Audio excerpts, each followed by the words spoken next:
And I'd be remiss if, before I let you go, ask you this, and then one more about professional football, since you've seen most of the teams in the league right in front of you with Al Michaels to your side. I know every Buckeye friend that I have would love to know your thoughts on the state of the Buckeye program and what you think is going on there right now, or should. Kirk. Well, I'm a big. I like Ryan.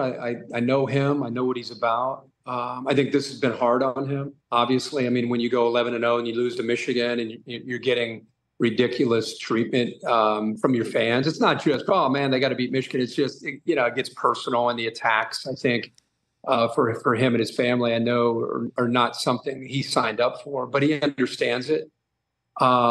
Here's the thing that I think Ohio State has to look in the mirror, and you have to adjust. Go back to where Jim Harbaugh was 4, 5, 6 years ago. I mean, in 2020 during COVID, they made some adjustments to his contract. Some of their own fans were getting frustrated, and to his credit, he made some moves. I mean, Don Brown was at time.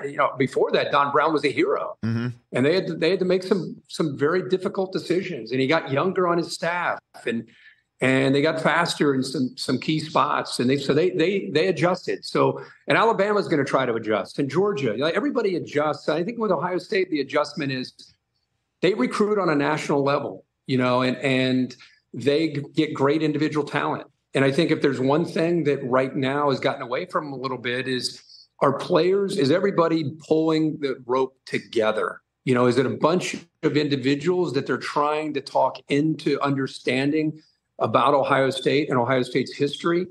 Or is it a landing spot for 3 years to propel them into the NFL? Like that's what they have to face. Recruiting great talent is one thing, but trying to get them to buy into being a great team and playing for Ohio State is got to be the number one thing. And the NFL should be a big goal of yours, and it's great. NIL should be a big goal of yours. That's great. But it's not in front of what we're doing as a team. And that's what they've got to figure out. If they're already in a good place there, then so be it. But that to me is, if you look at them, they against Michigan, that's the thing that has stood out, especially in the last couple of years, is wow, Michigan plays for each other. Like there's tears in the eyes of Aiden Hutchinson because of what this game, his senior year, meant to him.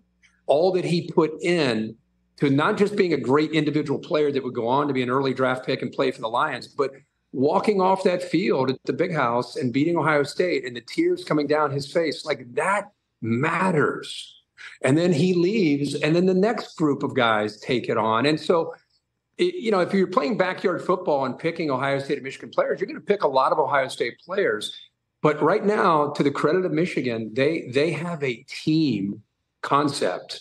Now, can you maintain it? That's the challenge, right? That's what Georgia faces. That's what Alabama faces. That's what Clemson is, going through.